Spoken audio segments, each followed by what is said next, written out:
Happy New Year. It is so wonderful to be with you for the first All Good Things episode in 2021. We all made it. And it's so great that we're starting it with an All Good Reads. Basically, I decided to ask Anne Boudreau to join me for her book. It's A Human Mosaic, Heal, Renew, and Develop Self-Worth, because I think this is something so incredibly important in 2021. You are recovering from 2020, you are looking ahead to 2021, and developing that self-worth and renewing yourself is going to be so important when it comes to that. So Anne is a lovely, lovely friend who has, let me just join her in here, who on my show a number of times, and she is always just such a light of positivity and grace. Hello, dear. Hello, Happy good New morning. Year. Happy New Year, Lynn. How are you? I'm great. How are you doing? It's wonderful to see you in person. Wonderful to see you, sort of in person, right? I know. I was explaining, one of the reasons why I wanted to start the year with you here on All Good Reads is because we all survived 2020. But I think 2021 can be a year of renewing spirits, of self-worth, of reassessing what we've learned from 2020. And that's what your book is really about. And I want you to tell us first a little bit about Human Mosaic, why you were inspired to write it, and what you hope people gain from it. Thank you for having me, Lynn.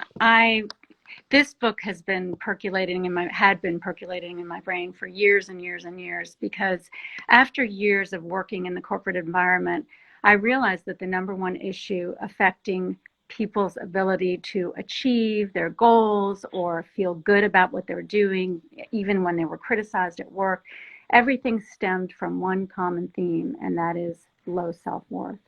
And it became so obviously apparent to me time and time again in whatever situation that whenever there was strife or backstabbing or political issues that were negative, that it was stemming from something in that person that they didn't feel of value.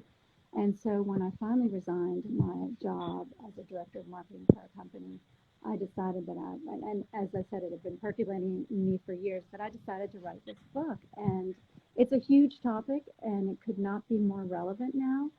But self-worth is really the most critical component of the quality of a person's life.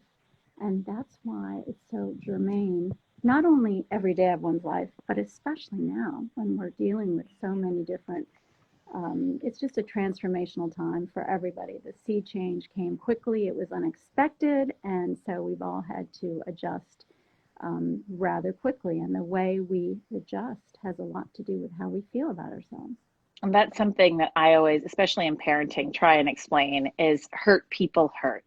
If somebody is not nice, it usually, and as you point out, low self-worth, low self-esteem, or they've been hurt. It's almost like you have to look at them as, feeling a little sorry for them and wanting to give them a hug and helping them feel better rather than being angry at what they have said or what they've done. And I think bringing up politics in this is so important because obviously, after Oh, yesterday and today, there again, here we are, 50% of America is thrilled and excited, I 50% of America know. is terrified and upset, and people get angry and Exactly. people lash out. So what kind of advice do you give in your book to talk about how to deal with some of that so that people just reassess where they are and gain a little bit more confidence in themselves? That's a beautiful question because I've never seen our country, I've never, none of us have ever experienced such strife. Um, and it's everywhere you look. It's either you're right or you're wrong. And that's the wrong, and that's antithetical to human nature. That's the first thing, is that we really don't want to have arguments with people. We don't want to disagree.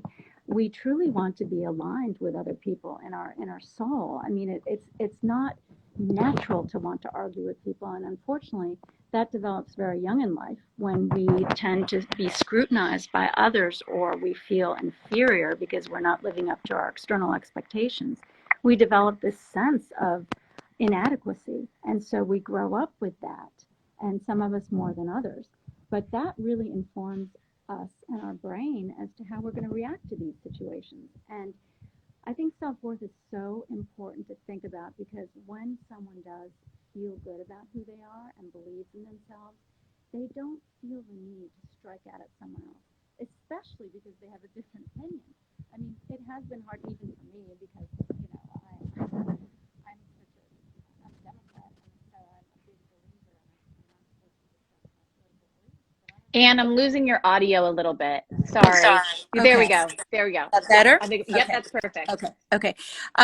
I getting back to my point is, I think that when you feel good about yourself, you're less inclined to, you might disagree with someone, but you won't get angry about it. Hmm. Anger is a byproduct of fear, inner fear that you may be wrong, or that you may be using this as somehow to get back at someone. But, having an opinion is a wonderful thing, but respecting other people's opinion is even better. And so what I do and what I teach people when I work with them is that, look at everybody with a smile and find some common ground. If you have people, and especially in the work environment, that you have differing political beliefs, religious beliefs, or whatever, it is so important to find a common ground so that you can communicate with respectfully and honorably. And we're not seeing that in society right now. And that really stems from how someone feels about themselves. Because when you feel and when you believe in yourself, if someone says something to you that, might strike at the core of your belief system, it really doesn't have that impact. I mean, you may be taken aback by their tone, but you're like, well, that's fine. Their belief, and that's what makes life beautiful. It's okay to have differing opinions. Right. It's okay. It's Yes. okay to believe in different things. But unfortunately, there's been a tone set now that it's one of bullying and fear mongering. And we've got to change that. And that's why self-worth is such a key. We've just got to, each one of us have to take the reins and say, we're not going to permit slanderous communication. We're not going to permit someone to talk to us demeaningly because we don't have the same viewpoint. And so it's a proactive response rather than a reactive response. And the way we learn that, Lynn, is through, if you haven't learned coping skills and coping mechanisms in the past, which none of us were trained to deal with COVID and what we faced this past year. I mean, it's unless you've taken crisis management courses, most of us aren't equipped to deal with it. So it's very important to develop those coping mechanisms, especially for families when they're dealing with, kids who are very depressed and feel isolated. And isolation often leads to desolation. So it's up to each person to take the reins of their life and say, I'm going to lead my life, and I'm not going to permit this negativity to, destroy the quality of my day or my children's day or my family's day. Right. I mean, people only get the power if you give it to them. I think about that when I see some nasty comments on social media, when people, clearly have an agenda, and I really choose to let it go. I choose not to engage in it for the very reason of, if you don't acknowledge it, it doesn't give it any power.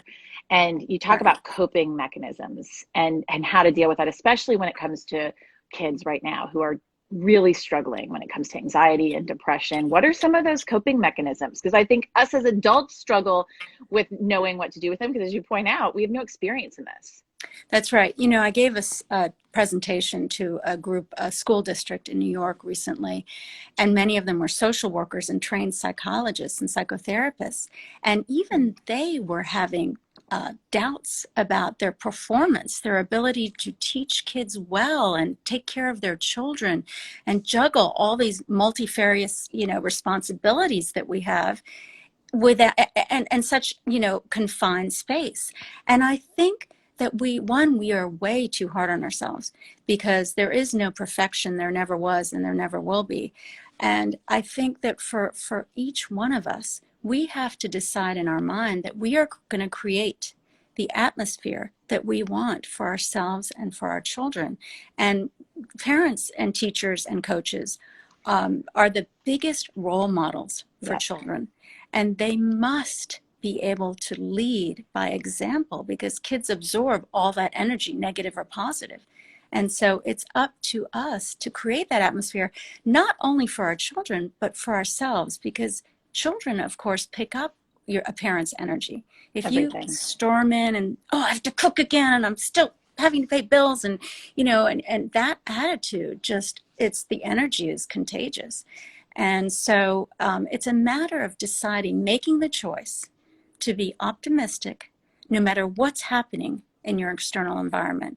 It sounds simplistic and it might sound trite, but it's something I do every day of my life. And I've faced circumstances, as we all have, that are difficult, that are challenging, that tear us apart sometimes.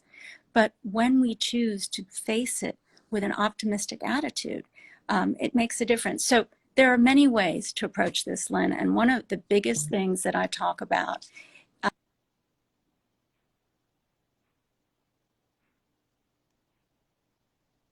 I just lost your audio again. Hold on one second. I just lost your audio.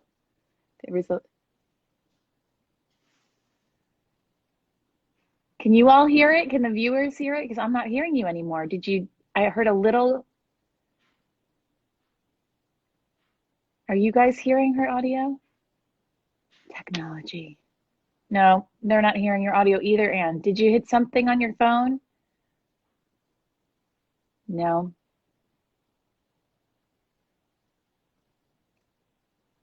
Nope. Okay, let me try and hang up, because I have another question I want to ask you. I don't want to end this without asking you some of these questions. So they only hear me for some reason. You know what, Anne, why don't you dip out? You close out, and then I'm going to try and invite you back in, and we'll see if that works. Let's try that. Yeah, just if you sort of like end chat. Yes. Hi. There we go.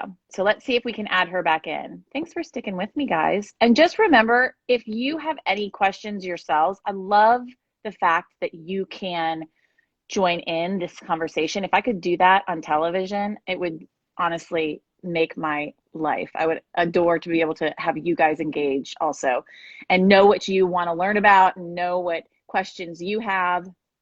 So Anne is joining us once again. Let's see if this works. And if anybody is tech savvy and knows exactly why audio drops out, chime in comments also.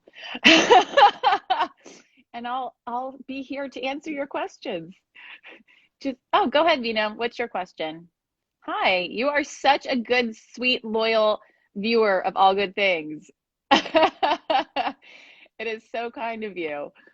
If you have a question, chime in.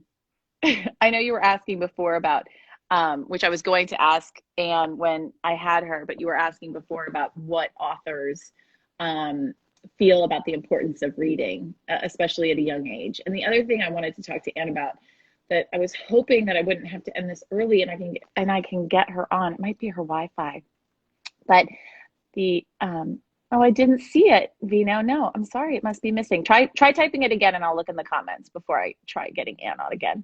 But one of the things that she said was that she spoke to a school district, and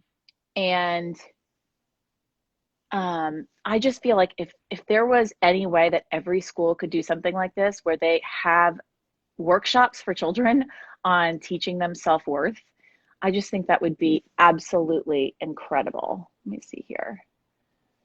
Okay. Hi, Tess, Fashion and Wine. You said that you're here for fashion. All right. I'm here for that. Nice blouse you're complimenting on. Thank you. Rebecca Taylor. Rent the Runway. I'm a big fan of Rent the Runway. So let's see. Thank you, Tess. So anyway, I just think that if other children could have workshops like that, I think it would be so beneficial. So Anne is not able to join. I'm so sorry, Anne. I'm going to call you, and we will. Yeah, she's not able to join. I think it might be her Wi-Fi or something. So anyway, I'm going to wrap this up. It's the first time on All Good Things that I have not been able to end an interview. This is very hard for me. So I'm going to wrap this up, but I just want to let you all know that I appreciate you so much, and I'm so excited for this year ahead. Not that we know that 2021 is going to be any better, but I think we're going into it a lot wiser, and we just have great things ahead. And we're going to be talking to more people who are focused on the same thing that I'm working toward, which is just content that leaves you feeling great. that educates you and that also just has some sort of inspiration element to it. It's the only thing we can do during these times, I feel like. So have a great day. Have a great start to 2021 and see you soon.